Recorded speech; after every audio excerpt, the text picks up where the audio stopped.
Hello everybody, Mailman here from Goat Production. 7 coyotes last night. So if you normally go through my videos and sometime click to the end to get that kill shot, you're going to miss out on the other 6. My last one is my best one. I put it out earlier today, but we'll talk about it in here. Best shot of the night was the last one, but I'm going to jump through them really quickly because breeding season right now, man, and I'm going to give you some of the I'm going to give you exact calls that I have on my collar.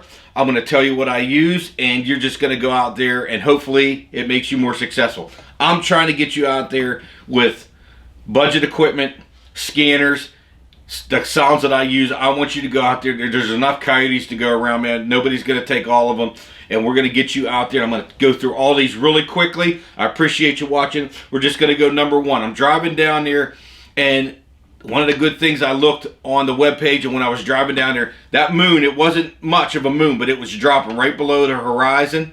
The rain had stopped a couple days ago. I went coyote hunting, but then I went hog hunting because of the rain. So it's a perfect night, nice and cold. I'm just going to go down there and try it. It's around breeding season, and this is when I put my stacks up with calling. I love the call, the interaction back and forth. So I slide down there, and what happens on this property is on my lease, the coyotes tend to howl early, and they make their way out to the field. So I wanted to do one set really quickly on the lease and then move out to the fields later. So I set up in an area and just went into coyote whines and whimpers. So what you got on your remote, man, is just throw on there some lonely females. But what I immediately went into was coyote whines. I could take coyote whines just nice and low, level 3, level 4, just to see if any are close to me. Immediately, one pops out. I had to turn the scope on really quickly, stopped it with the lip squeak, and dropped the first one right on my lease. I increased the whines a little bit in volume, and then I'll even howl there at the end, a lonely female howl or a predator tactics aiming interrogation howl. I'll howl just for other ones to kind of tell me where they're at. That's what I'm trying to do. Dropped one really quickly on my lease, but it's nice and thick there, man. It is thick, and it's not very good for coyote hunting, so I head out to the fields right after that. Get to my spot in the fields, and this is whenever I see, I'm going to show you a little bit of video here that tells me I'm about to stay all night. Just was going to go down, hunt a couple hours, and try and take a few, but I get out there, and I set up in an area, and I'm looking toward game management land that I cannot hunt, but I got to pull them into the fields that I can hunt. And I set up, and the cows are immediately to my right, downwind of me. And I set up and I call, and I see a coyote come out, and I did not get video until he was out in the cows, and then the second one comes out there, and the interaction between those two, we're going to throw that video up here, tells me, man, breeding season is going on. That was something else. So I'm watching those coyotes down there go after each other. There's 3 down there to my right that I watch. One actually beds down, but the other 2 are going at each other. I don't get a shot at them. I know that if I do enough calling or if I wait, they're going to come up. So what I do is I leave my Icatech up here. Another thing I like about my Icatech is I can leave it and then go down about 50, 60 yards, and the remote is fantastic, the range. I can still call up there when I'm down to my right. So I reposition after those coyotes go back into the wood. I move down there to the right, and I get right up against those cows now. Just about to the point where the cows would get up and be uncomfortable and move. I just slide down there nice and slow, take my time. I got a lot of time with these coyotes, and I get down there to where if those coyotes come out the same exact spot, I got them before they get to the cows, but I also can shoot to the left. I got one building way out there, but I put a couple mounds between me and that so that if I have to shoot, I got a backdrop right there. So I'm now looking at that same area, but I repositioned because of the mud. Sometimes the coyotes don't like to go through certain places that are muddy, and then where I seen the action at when I didn't get a shot, I didn't spook those coyotes. So now I go into Icatech foreplay, whines and whimpers, anything like that, and 2 coyotes that were down below now come to my left, and I'm going to show you a little bit of video of that, but they go behind those mounds, and they're over there. I can hear them. Another key to knowing when to stay in the breeding season is when you start to hear the noises that you play on your collar. If you're playing foreplay and I used Tony Tebby Stuck on You last night. I heard some just mating calls, fighting, male and female going back at each other, chasing each other, males fighting over females. I'm hearing these sounds out in the woods, way off to my left. Coyotes were just all over last night.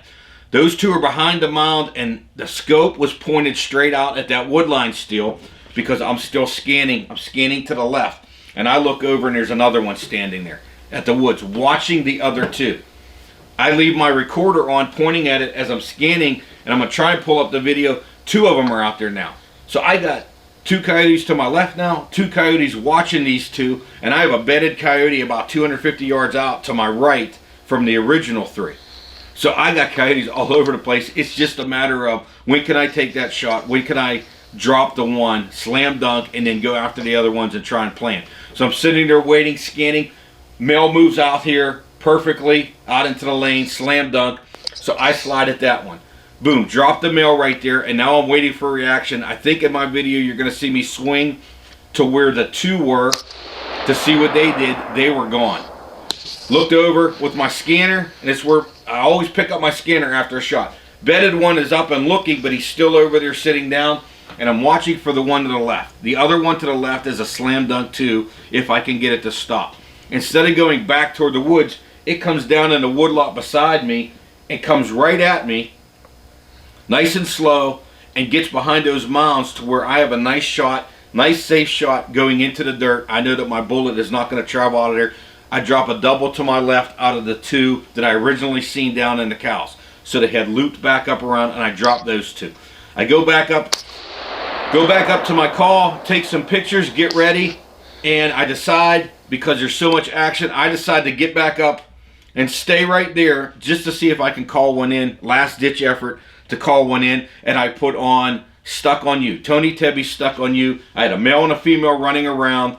I'm putting on a mating call, a breeding call right there, just to see, last resort, and then I'm going to move to my next spot.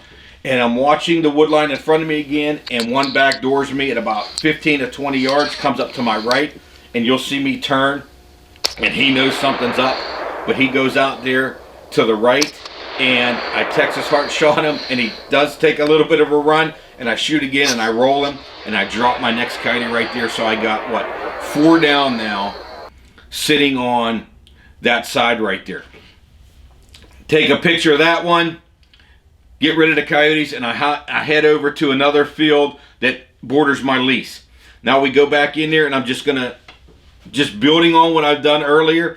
Went out there, whines, whimpers at the beginning, nice and slow, 3 and 4, and I had one come up on the wood line on my lease. Comes up over there looking, and didn't want to commit to the field, and I take that coyote, drop that coyote, and I crank up the volume now of the whines and the whimpers to cover my shot a little bit, but also to maybe bring in another one. Look back, way back behind me to the left, and I got one that must have spooked a little bit, and it's running up the field. So it's out there a ways. It's probably going to be my longest shot of the night, and I put on that coyote and stop it. It's a limping one, and boom, I take that shot. It does a lot of flipping around. I know that I hit it, and it just takes off running up over the hill. I got all the time in the world now, and I'm going to hang around there to see what's going on. I go up to the top of the hill, and lucky, I just walk up over the top of the hill, and I come upon that one. Now I slide back to the spot where I was close to my lease again, and we're looking at, what, 6 coyotes now down. And I'm going to try one more shot here close to the vehicle, facing my hunting lease. Now I'm looking back right into it, but I moved a little bit from my last calling sequence, and I went into, again, Tony Tebby's. I didn't even howl. I just went into Tony Tebby's Stuck on You, actual breeding call, and I hit it a couple times. I hit it about a minute, then I shut it off, and nothing, and I'm watching, and I hit it again, and you're gonna see this female. This female comes flying out of there. This was the fastest response of the night. Comes flying out of there. I'm getting ready, and she actually turns to me and stops, and I shoot, and looking at the footage, I believe I shot underneath her. She turns to run, and I think she's going to go right, and I miss one time, and she turns to the left, and I shoot this coyote running, and I flipped this coyote again for my 7th coyote tonight. And it's all based on breeding season, reading it a little bit when I got there, watching those two chase each other, staying there, staying with those calls. So you want to go on your favorites. What I do is on my favorites. I got 2 favorites on the Icatech remote. I pick a call based on the remote. And if you like the remote and you can jump the calls really quickly, that's the reason I like the call, and at distance, where I can move and keep my call there and move in on a coyote if it comes and does the same thing. So you're going to go Amy Interrogation Howl, which is a female, lonely female, lonely male call, lonesome coyote call. I'm going down to Angry Coyote, because if you ever have a challenge, Coyote Scrap, Icatech Coyote Scrap I like to use. And that's what I'm looking at. Interrogation Howls, Foreplay, Icatech Foreplay. That's another one that I use a lot of. It's a pre-breeding sound that is just great. Stuck on You. And then you go to your favorite 2, and you got Yipping, estrus chirps. Any type of estrus chirp, man, throw in there. Throw that call in there. How they respond to you, throw that estrus chirp at them. Throw those female calls at them, then. You're pulling in the females, territorial female at the end there. Tony Tebby's Stuck on You. She's coming in thinking, at least what I think is, she's thinking, man, there's a female in my territory breeding with my males. And she come in there to kick some butt, and she went down. So that's the kind of things I'm looking at. Lonely young female, mating ritual is another Icatech call. Coyote whines, anything like that, throw on your remote right now.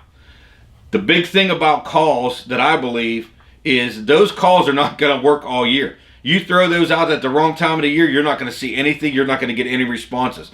So it's the call, and it's the time of year that made that best night last night. And I hope that you have some nights like that, man. And when you see action like that, sometimes stay out there and stack it up. And then other times, man, get one and done. But that setup on your remote is everything. Thanks for watching.